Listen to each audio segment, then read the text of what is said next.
रत्नागिरीमधल्या मिरकरवाडा इथल्या अनधिकृत बांधकामांवरती आज तोडक कारवाई केली जाते आहे आणि एकूण 10.84 हेक्टरवरती 319 अनधिकृत बांधकामं आहेत आणि या अनधिकृत बांधकामांवरती सध्या कारवाई सुरू आहे। मिरकरवाड्यामध्ये पोलीस फौजफाटा आता मोठ्या प्रमाणावरती तैनात करण्यात आलाय। मत्स्य विभागाचे अधिकारी सुद्धा सध्या मिरकरवाड्या या परिसरामध्ये दाखल झालेले आहेत।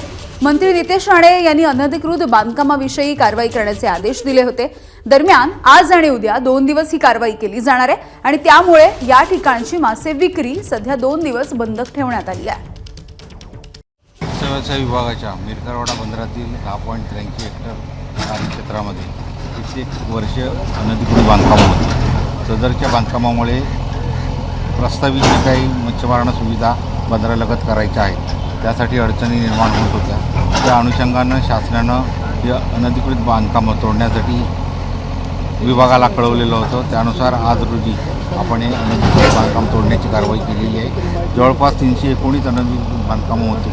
त्या सर्व अनधिकृत कारखाना विभागामार्फत नोटिसा दिलेल्या होत्या। शासनामार्फत हायकोर्टात कॅव्हिट दाखल केलेलं होतं आणि ही सर्व प्रक्रिया करत असताना पोलीस विभागाच्या महत्त्वाच्या मदतीने आज आपण ही कारवाई करतो।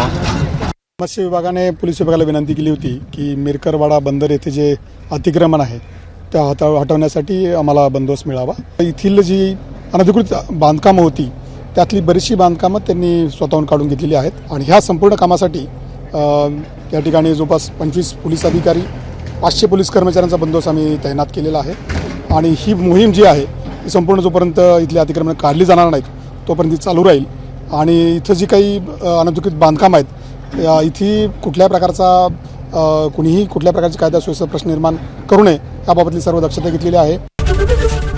एबीपी माझा, उघडा डोळे बघा नीट।